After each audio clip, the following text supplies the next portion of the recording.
It's a great opportunity for candidates such as myself to meet folks and for people to get exposed to us as they begin the process of making a decision on who they're going to support over the process, over the period of this election. My name is Jon Golnik, and I'm running for Congress in the 5th Congressional District. I've been married to my wife for 12 years, and I have a son, Zeke, as Cliff mentioned, who's 11, and I have a daughter, Tilly, who's 8. Why am I running for Congress? Well, like most of you, I'm unhappy with the direction of the country, the buyouts, the takeovers, the runaway spending that's going on. This health care package that continues to live and to be imposed on us, I think it's wrong. I'm running for Congress because I never believed that this country has borrowed and spent its way back to prosperity, and it hasn't created one single sustainable job. And finally, I'm running for Congress for the simple reason that I want to make sure that this country is left better than the way I found it, and that my children have more opportunities than I myself have had. I'll just talk briefly about a couple of issues, 3 issues actually, that I think this election will turn on. I'd like to talk first about jobs. Look, we're in a jobs crisis in this country right now, and I don't think people want to really admit it, especially the leadership in Washington, D.C. Unemployment in the country is around 10%. In the Commonwealth, it's doubled since January 2007. In some places, like Lawrence, it's up to 13 or 14%. It's a problem. Why aren't jobs being created in the country? Well, I think the legislation coming out of Washington, D.C. right now is job killing.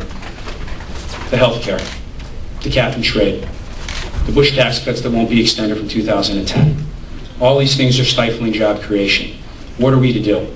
Short of stepping away from these, I think it's going to be a challenging environment to create jobs.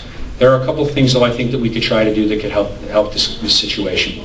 Number one, I think that there should be a $10,000 tax credit for all employers who hire new employees. Now look, that sounds like an awful lot of money, and I realize that. But when you look at it through the lens of the stimulus package, if that's to be believed, $622 million have been put into this state, and it's created somewhere around 12,400 jobs.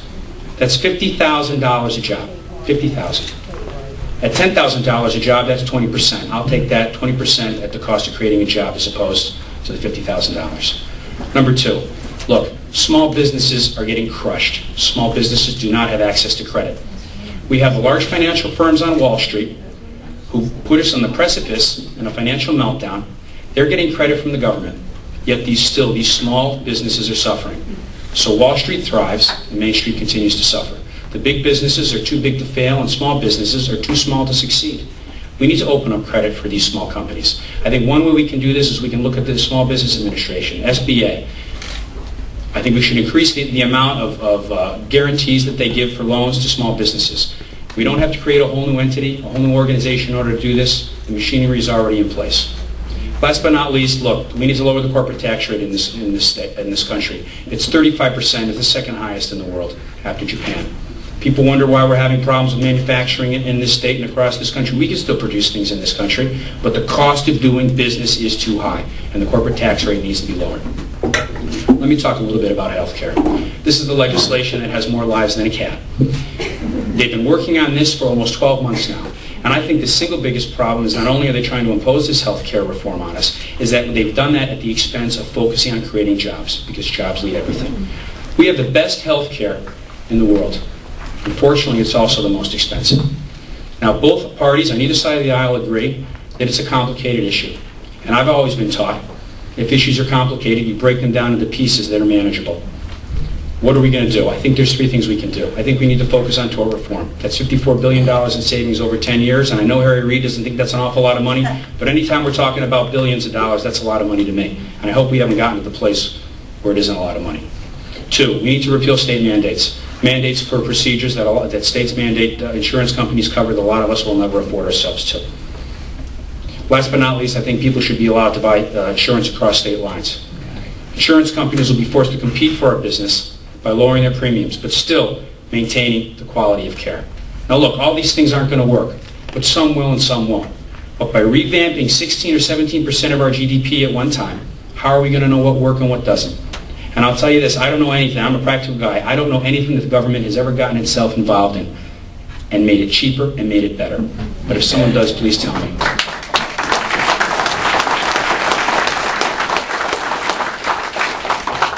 Last but not least, I'll just talk a little bit. My time's up, but I'm just going to give me 30 seconds, Christian. Thanks. I'd like to talk a little bit about the spending that's going on in this country right now. It's obscene. The Republicans were chased around in the 2008 election cycle because they dared to run a $500 billion deficit, and in this current administration's first year in office, they ran a $1.5 trillion deficit, 3 times the size, and next year it's going up to $1.6 trillion. What's $100 billion amongst friends?